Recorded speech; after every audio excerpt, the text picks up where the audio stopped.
March 18th, welcome to the Jas Johal Show. Thank you for joining us, folks. Hope you're doing well.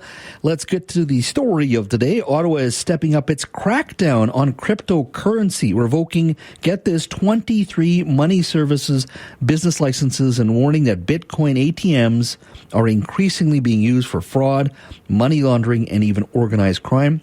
It's a clear signal the federal government sees growing risk in an industry that's operated with limited oversight. Now, to bring this back home here in Vancouver, Ken Sim, Mayor of Vancouver, of course, pushed to make the city Bitcoin friendly, even floated the idea of holding crypto in municipal reserves at one point. One vocal critic that has appeared on this show and many others has been Kareem Allam, Vancouver Liberals mayoralty candidate. He's spoken up on this issue and he joins us now.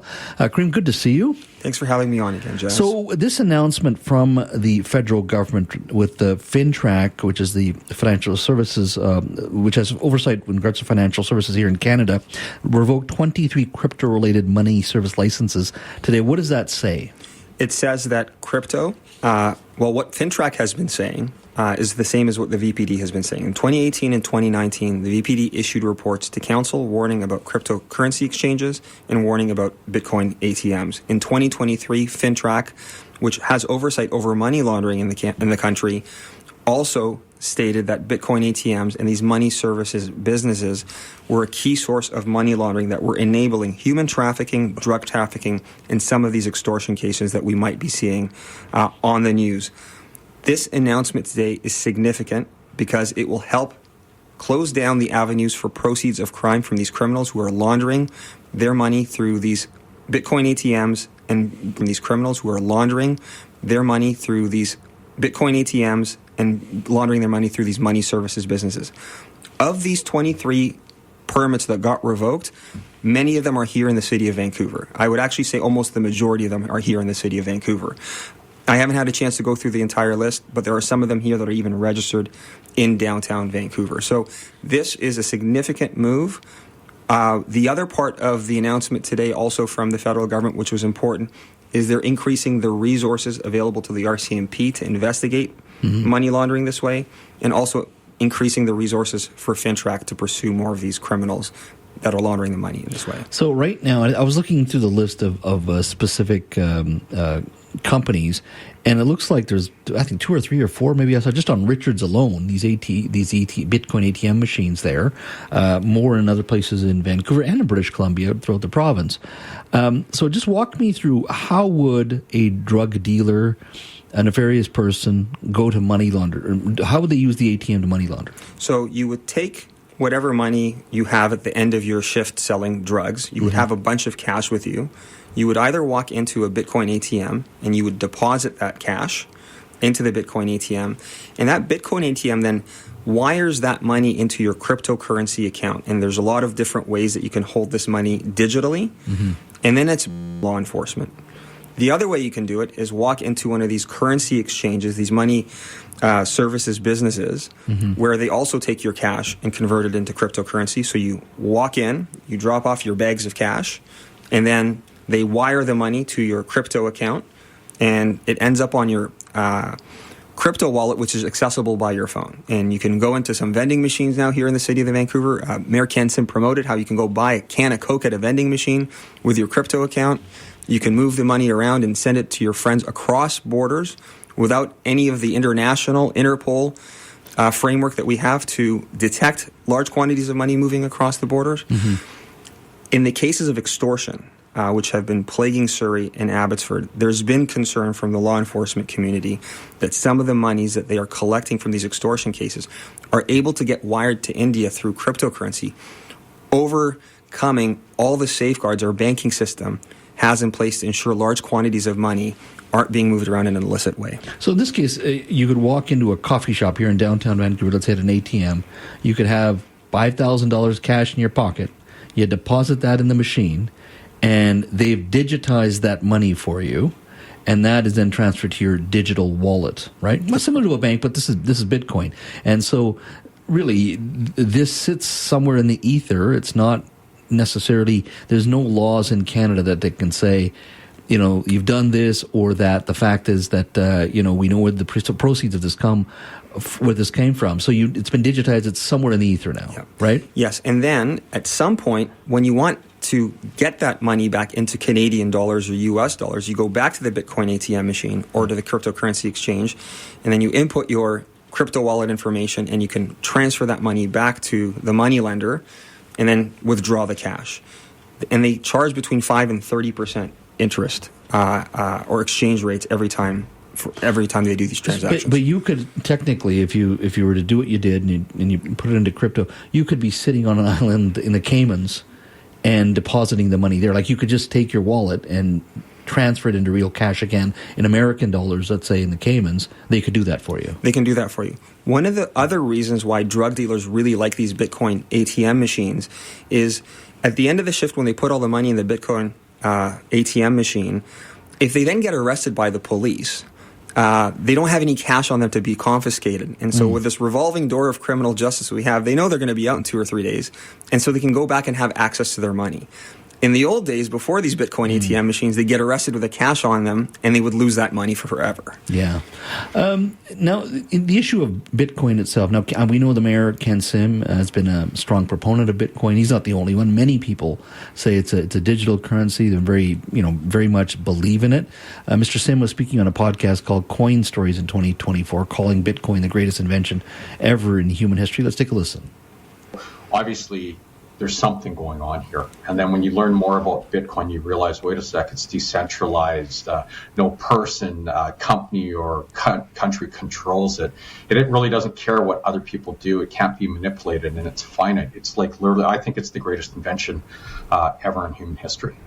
Now, there's nothing wrong with holding that opinion. There's many people would agree with him, and there has been talk about maybe potentially even paying part of your property tax or the city's finances. Potentially, a portion of them could be kept in Bitcoin in some capacity. There's nothing wrong with that in regards to having that opinion, right? At the end of the day, there is no underlying value, in my opinion, for Bitcoin other than to obscure wealth from government. And there's only one reason to obscure wealth from government is you're trying to avoid taxes or you are deliberately breaking laws.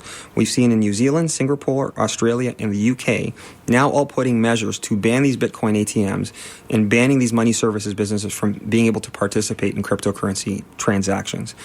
Again, we had a 2018 VPD report and a 2018 and 2019 VPD reports that asked council to ban these ATMs. In 2019, the Vancouver City Council passed a unanimous motion. NPA, One City, Green, and Cope councillors all voted to ban Bitcoin ATMs here in the city of Vancouver. And 5 years later, Ken Sim has done nothing with it. Hey, welcome back to the show. If you're just joining us, we were talking about Ottawa announcing today they're stepping up their crackdown on cryptocurrency, revoking 23 money service business licenses and warning that Bitcoin ATMs are increasingly being used for fraud, money laundering, and even organized crime. Kareem, Allam, mayoralty candidate, has been talking about this issue for a very long time, and certainly he's very happy with today's announcement. And if you look at the list online, you can actually see quite a few of these ATMs, usually in coffee shops in and around downtown, but they're in other places throughout British Columbia as well. Significant amount of them actually in British Columbia. And of course, the government is now trying to crack down on those Bitcoin ATMs. I'd love to get your thoughts. There's a lot of supporters out there of Bitcoin, and I'm not saying all of Bitcoin is used in this way, but it is deregulated. It is not connected to governments. It's the very creation of Bitcoin and any cryptocurrency. They don't like oversight from government. That's part of the challenge, and that's why nefarious sources love that sort of thing. Give us a call on the open line, 604-280-9898, star 9898 on your cell phone. Let's go to Robert in Burnaby. Hi, Robert. Hey, Jas. So my wife and I, we lost about $400,000 to a couple multi-level marketing companies. One was a gold company called Carrot Bars, and another one was a company called the Gold Standard Bank. And both of them were involved with cryptocurrency and selling people cryptocurrency, or these coins as they were. And they took us for about $400,000. Fortunately, the BC Security Exchange Commission's got about $200,000 back. We're expecting a check at the end of this month. And as far as the Carrot Bars is concerned, we're filing we're getting a bunch of people that were scammed together for some type of class action or a police report where we can bring these idiots to justice. Wow. Well, Robert, that's good news that you're getting 200,000 of that back. But the stress you must go through, I mean, it's got to be significant, right? Considerable stress. My wife and I, we put that was a considerable part of our life savings into that because the promise of the return was so great. Yeah. And so as you hear most times when people get scammed, the promise is overwhelming.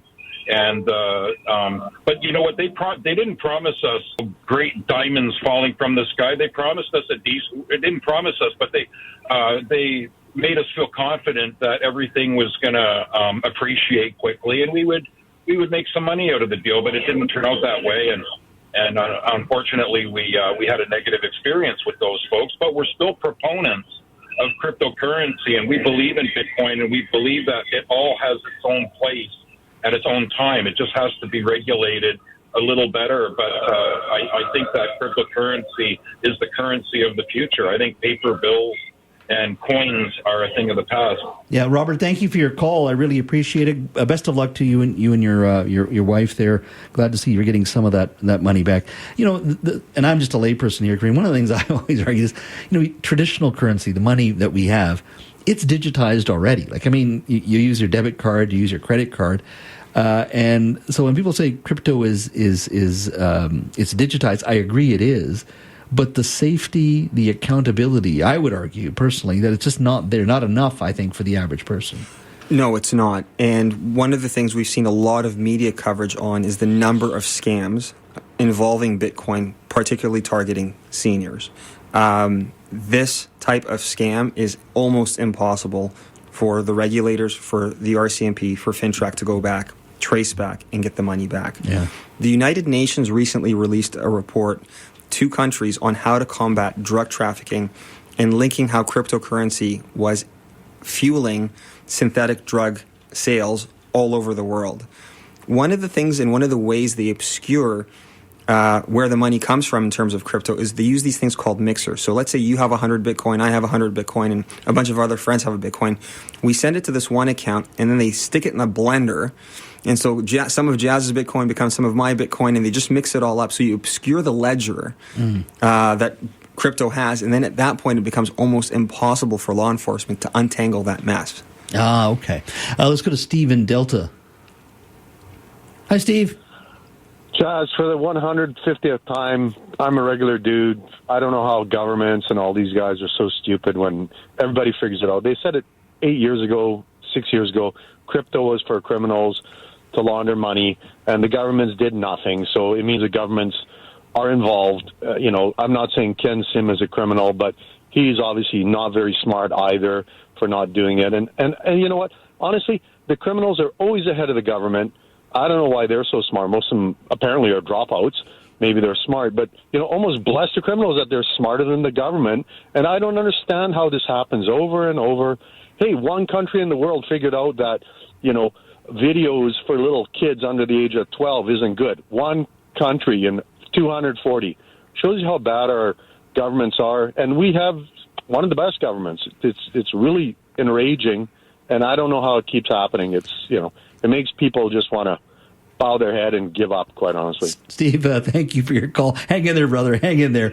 We're going to do okay. We are shutting them down, which is a good thing. But with any technology, that's part of it. Look, Ken Sim is not a crook. He's not supporting this, is what I'm saying in regards to what these criminal elements have been doing in regards to laundering. He's a proponent of Bitcoin itself as a technology. I want to reiterate that. But with any technology, Kareem, at the end of the day, you got to have rules and regulations on it and guardrails. And if you don't, you got criminals walking into coffee shops downtown Vancouver with their drug money and just depositing it right there in front of tax-paying citizens, and then they've laundered the money successfully and easily. Absolutely. But Ken Sim doesn't need to wait till the federal government acts. He has the power today to revoke the business licenses of any business that has these Bitcoin ATMs. He should give them a 3-month warning. If these Bitcoin ATM machines aren't gone, we're revoking your business license, and they will all be gone tomorrow. He doesn't have to wait. He can act today. Kareem Allam, thank you as always for your time. Thank you. That is Kareem Allam, Vancouver Liberals mayoralty candidate, today talking about Bitcoin ATMs. The federal government is cracking down on cryptocurrency, revoking 23 money service business licenses, warning that Bitcoin ATMs are increasingly being used for fraud, money laundering, and even organized crime. Just Google it, and you'll be surprised how many of them are in British Columbia, and particularly in Metro Vancouver. Give me a call on the Buzzline. Would love to hear from you. 604-33.